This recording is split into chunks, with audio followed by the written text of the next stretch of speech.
ವಾಸ್ತವಿಕ ಸತ್ಯವನ್ನ ನಾವು ಕೂಡ ಅರ್ಥ ಮಾಡ್ಕೋಬೇಕು. ಈ ರಾಜ್ಯ ಸರ್ಕಾರಕ್ಕೆ ವಾಸ್ತವಿಕ ಸತ್ಯವನ್ನ ತಿಳಿಸುವಂತ ಕೆಲಸ ಮಾಡಬೇಕು. ಯಾಕೆಂತ ಹೇಳಿದ್ರೆ ಆಡಳಿತ ಪಕ್ಷಕ್ಕೆ ಎಷ್ಟು ಜವಾಬ್ದಾರಿ ಇರ್ತದೋ ವಿರೋಧ ಪಕ್ಷಕ್ಕೂ ಕೂಡ ಅಷ್ಟೇ ಜವಾಬ್ದಾರಿ ಇರ್ತದೆ.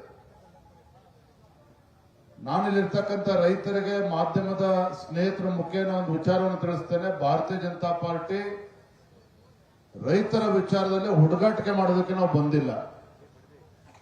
ರೈತರ ವಿಚಾರದಲ್ಲಿ ನಾವು ರಾಜಕೀಯ ಮಾಡೋದಕ್ಕೋಸ್ಕರ ನಾವು ಬಂದಿಲ್ಲ. ರೈತರ ವಿಚಾರದಲ್ಲಿ ರಾಜಕೀಯ ಬೇಳೆಯನ್ನು ಬೇಯಿಸ್ಕೊಳ್ಳೋದಕ್ಕೋಸ್ಕರ ನಾವು ಇಲ್ಲಿ ಬಂದಿಲ್ಲ. ಆದರೆ ಈ ನಾಡಿಗೆ 2 ತುತ್ತು ಅನ್ನವನ್ನು ಕೊಡ್ತಕ್ಕಂಥ ರೈತ ಇವತ್ತು ಬಿಡದಿನಲ್ಲಿರಲಿ, ರಾಯಚೂರಲ್ಲಿರಲಿ, ಗುಲ್ಬರ್ಗಾದಲ್ಲಿ ಅಥವಾ ಬೆಳಗಾವಿನಲ್ಲಿರಲಿ ರೈತರ ಪರವಾಗಿ ಭಾರತೀಯ ಜನತಾ ಪಾರ್ಟಿ ಯಾವತ್ತೂ ಕೂಡ ಇರ್ತದೆ. ಹಿಂದೆ ಸನ್ಮಾನ್ಯ BS ಯಡಿಯೂರಪ್ಪನವರು ರೈತ ನಾಯಕರು, ಮಾಜಿ ಮುಖ್ಯಮಂತ್ರಿಗಳು, ರೈತರ ಪರವಾಗಿ ಯಾವತ್ತೂ ಕೂಡ ಧ್ವನಿ ಎತ್ತುವಂತ ಕೆಲಸ ಮಾಡಿದ್ರು. ಅಧಿಕಾರ ಬಂದಾಗ ರೈತರ ಬದುಕನ್ನ ಕಟ್ಕೊಡ್ತಕ್ಕಂಥ ಕೆಲಸವನ್ನ ಯಡಿಯೂರಪ್ಪನವರು ಭಾರತೀಯ ಜನತಾ ಪಾರ್ಟಿ ಸರ್ಕಾರ ಮಾಡ್ಕೊಂಡು ಬಂದಿದೆ. ನಾವಿವತ್ತು ಬೈರಮಂಗಲ ಮತ್ತೆ ಕೆಂಪಾರ್ನಹಳ್ಳಿಯಲ್ಲಿ ಹೋದಂತ ಸಂದರ್ಭದಲ್ಲಿ ಶ್ರೀನಿವಾಸ ರೆಡ್ಡಿ ಅವರು, ರಾಮಯ್ಯನವರು, ಭಾರತಿ ಅವರು ಮತ್ತೆಲ್ಲ ನಮ್ಮ ತಾಯಂದ್ರು ಕೂಡ ಭೇಟಿ ಮಾಡಿದ್ರು. ಅವರ ಹೊಲಕ್ಕೆ ಭೇಟಿಯನ್ನು ಕೊಟ್ಟಾಗ 40-50 ವರ್ಷಗಳಿಂದ ಶ್ರೀನಿವಾಸ ರೆಡ್ಡಿ ಅವರಲ್ಲಿ ತೆಂಗು ಬೆಳೀತಾ ಇದ್ದಾರೆ, ಅಡಿಕೆ ಬೆಳೀತಾ ಇದ್ದಾರೆ, ರೇಷ್ಮೆಗಾರಿಕೆಯನ್ನು ಮಾಡ್ತಾ ಇದ್ದಾರೆ.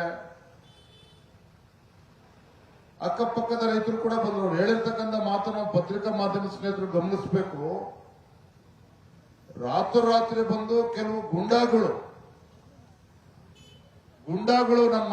ನಮ್ಮ ಮನೆಗಳಿಗೆ ಕಳಿಸಿ ನಮಗೆ ಬೆದರಿಕೆ ಹಾಕುವಂತ ಕೆಲಸವನ್ನು ಕೂಡ ಮಾಡ್ತಾ ಇದ್ದಾರೆ. ಗುಂಡಾಗಳ ಮುಖೇನ ರೈತರನ್ನ ಒತ್ತಾಯಪೂರ್ವಕವಾಗಿ ಜಮೀನನ್ನ ಬಿಟ್ಕೊಡಬೇಕು, ಆ ರೀತಿ ಒತ್ತಾಯವನ್ನು ಕೂಡ ಮಾಡಿಸ್ತಾ ಇದ್ದಾರೆ ಅನ್ನೋ ಮಾತನ್ನು ಕೂಡ ರೈತರು ಹೇಳಿದ್ದಾರೆ. ನಾವು ಅಶೋಕಣ್ಣ ಅವರು ಕೇಳಿದಾಗ ರೈತರು ಮಾತನ್ನು ಹೇಳಿದ್ರು. ಏನಪ್ಪ ಅಂದ್ರೆ ರೈತರು ನೀವು ಜಮೀನು ಬಿಟ್ಕೊಡ್ತೀರಾ ಅಂತ ಹೇಳಿದಾಗ ರೈತರು ಆಡಿದಂತ ಮಾತೇನಪ್ಪ ಅಂತ ಹೇಳಿದ್ರೆ, ನಮ್ಮ ಪ್ರಾಣವನ್ನ ಬೇಕಾದ್ರೆ ಬಿಟ್ಕೊಡ್ತೇವೆ, ಆದ್ರೆ ನಮ್ಮ ಜಮೀನನ್ನ ಬಿಟ್ಕೊಡಲ್ಲ ಅನ್ನೋ ಮಾತನ್ನು ಕೂಡ ರೈತರು ಹೇಳಿರುವಂತದ್ದು. ನಾನು ರಾಜ್ಯದ ಮುಖ್ಯಮಂತ್ರಿ ಕೇಳೋದಕ್ಕೆ ಇಚ್ಛೆ ಪಡ್ತೇನೆ ಮಾಧ್ಯಮ ಸ್ನೇಹಿತರ ಮೂಲಕ. ನೀವು ರಾಜ್ಯದ ಮುಖ್ಯಮಂತ್ರಿಗಳು, ಈ ನಾಡಿಗೆ 2 ತುತ್ತು ಅನ್ನವನ್ನ ಕೊಡ್ತಕ್ಕಂಥ ರೈತನ ಪರವಾಗಿ ನಿಲ್ಬೇಕಾಗಿರ್ತಕ್ಕಂಥ ಮಾನ್ಯ ಮುಖ್ಯಮಂತ್ರಿಗಳೇ, ತಾವು ರಿಯಲ್ ಎಸ್ಟೇಟ್ ಮಾಡ್ತಕ್ಕಂಥವ್ರ ಪರವಾಗಿ ನಿಂತರೆ ಈ ರಾಜ್ಯದ, ಈ ನಾಡಿನ ರೈತರ ಪರಿಸ್ಥಿತಿ ಏನಾಗಬೇಕಾಗಾದ್ರೆ. ಹಾಗಾಗಿ ಇವತ್ತು ಈ ವೇದಿಕೆ ಮೂಲಕ ರಾಜ್ಯದ ಮುಖ್ಯಮಂತ್ರಿಗಳಿಗೆ ನಾನು ಎಚ್ಚರಿಕೆಯನ್ನು ಕೊಡ್ತಾ ಇದ್ದೇನೆ. ಯಾವುದೇ ಕಾರಣಕ್ಕೂ ರೈತರ ಜೊತೆ ಚೆಲ್ಲಾಟ ಆಡುವುದಕ್ಕೆ ಭಾರತೀಯ ಜನತಾ ಪಾರ್ಟಿ ನಾವು ಬಿಡೋದಿಲ್ಲ. ರೈತರ ಬದುಕಿನ ಜೊತೆ ನೀವು ಚೆಲ್ಲಾಟವನ್ನು ಆಡಬೇಡಿ ಮಾನ್ಯ ಮುಖ್ಯಮಂತ್ರಿಗಳೇ. ನಿಮಗೆ ರಿಯಲ್ ಎಸ್ಟೇಟ್ ದಂಧೆ ಮಾಡೋದಕ್ಕೆ ಬೇಕಾದಷ್ಟು ಜಮೀನುಗಳಿದ್ದಾವೆ. ರೈತರಲ್ಲಿ ಕೇಳಿದ್ರು, DK ಶಿವಕುಮಾರ್ ಅವರು 100 ಎಕರೆ ಜಮೀನು ಹಿಡ್ಕೋಬಹುದು, ನಿಮ್ಮ ಶಾಸಕರುಗಳು 100 ಎಕರೆ ಜಮೀನು ಹಿಡ್ಕೋಬಹುದು. ಇವತ್ತು ಬಿಡದಿ ಸುತ್ತಮುತ್ತಲ ಇರ್ತಕ್ಕಂಥ ನಮ್ಮ ರೈತರು ಸಣ್ಣ ಹಿಡುವಳಿದಾರರಿದ್ದಾರೆ. 2 ಎಕರೆ, 3 ಎಕರೆ, ಅರ್ಧ ಎಕರೆ ಹಿಡ್ಕೊಂಡಿರ್ತಕ್ಕಂಥ ರೈತರು, ಅವ್ರು ರೈತರಲ್ವಾಗಾರೆ? ಅವರು ಬದುಕೋದು ಬೇಡವಾಗಾದ್ರೆ? ಇವತ್ತು ಹೈನುಗಾರಿಕೆಯನ್ನ ಮಾಡ್ತಾ ಇದ್ದಾರೆ, ರೇಷ್ಮೆನ ಅಭಿವೃದ್ಧಿ ಪಡಿಸ್ತಾ ಇದ್ದಾರೆ. ಅವರನ್ನ ಬೀದಿಗೆ ತರೋದ್ರಿಂದ ನಿಮ್ಗೆ ಭಗವಂತನು ಕೂಡ ನೀವು ಒಳ್ಳೇದು ಮಾಡೋದಕ್ಕೆ ಸಾಧ್ಯ ಇಲ್ಲ. ಇದನ್ನ ಮಾನ್ಯ ಮುಖ್ಯಮಂತ್ರಿಗಳು ಅರ್ಥ ಮಾಡ್ಕೋಬೇಕಾಗಿದೆ. ಪ್ರಧಾನಮಂತ್ರಿಗಳು ಒಪ್ಪಿಗೆ ಕೊಟ್ಟಿದ್ದಾರೆ ಅಂತ ಹೇಳ್ತಾರೆ. ನಾಚಿಕೆ ಆಗ್ಬೇಕಿತ್ತು ರಾಜ್ಯದ ಮುಖ್ಯಮಂತ್ರಿಗಳಿಗೆ. ಪ್ರಧಾನಮಂತ್ರಿಗಳ ಹೆಸರನ್ನ ತರ್ತೀರ ಇದರಲ್ಲಿ? ಯಾವತ್ತೂ ಕೂಡ ಈ ದೇಶದ ಪ್ರಧಾನಮಂತ್ರಿ ನರೇಂದ್ರ ಮೋದಿಜಿಯವರು ರೈತರ ಪರವಾಗಿ ಇರ್ತಕ್ಕಂಥವ್ರು. ಅವರು ಎಲ್ಲೂ ಕೂಡ ಮುಖ್ಯಮಂತ್ರಿಗಳೇ ರೈತರಿಂದ ಜಮೀನು ಕಸಿದುಕೊಳ್ಳಿ ಅಂತ ಹೇಳಿ ಪ್ರಧಾನಮಂತ್ರಿಗಳು ಹೇಳೋದಕ್ಕೆ ಸಾಧ್ಯನೇ ಇಲ್ಲ. ನೀವು ಮುಖ್ಯಮಂತ್ರಿಗಳಾಗ ನಿಮ್ಮ ಬಾಯಲ್ಲಿ ಮಾತುಗಳು ಬರಬಾರದು.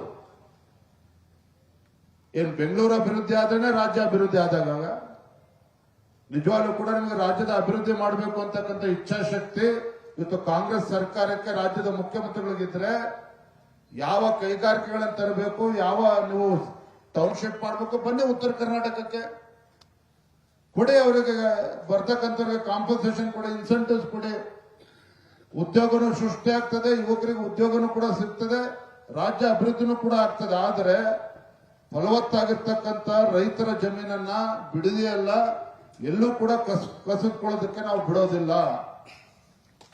ಎಲ್ಲೂ ಕೂಡ ನಾವು ಬಿಡೋದಿಲ್ಲ.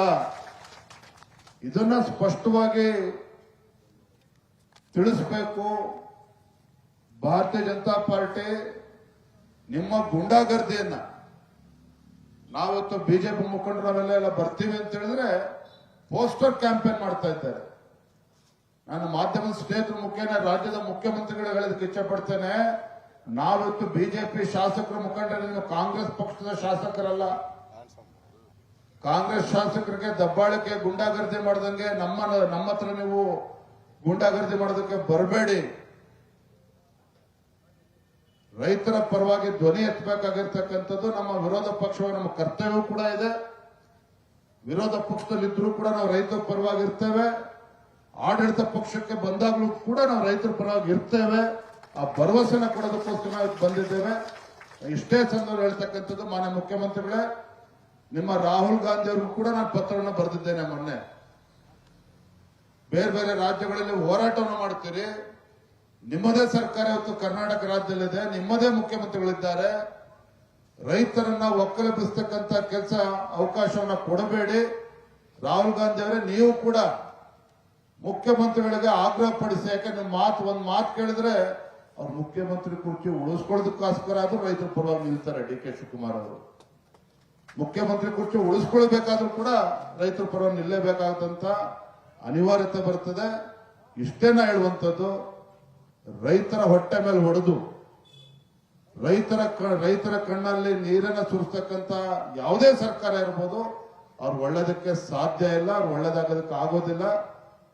ಹಾಗಾಗಿ ಈ ರೈತರ ಮೇಲೆ ಗುಂಡಾಗರ್ದಿ ದಬ್ಬಾಳಿಕೆ ಮಾಡೋದನ್ನ ಬದಿಗಿಟ್ಟು ರೈತರ ಪರವಾಗಿ ತಾವು ನಿಲ್ಲಬೇಕು. ಈ ಬಲವಂತವಾಗಿ ಮಾಡ್ತಾ ಇರ್ತಕ್ಕಂಥ ಭೂ ಸ್ವಾಧೀನವನ್ನ ನಿಲ್ಲಿಸಬೇಕು ಅನ್ನುವ ಆಗ್ರಹವನ್ನ ಇವತ್ತು ತಮ್ಮ ಮುಖೇನ ನಾನು ಮಾಡ್ತಾ ಇದ್ದೇನೆ. ನಮಸ್ಕಾರ.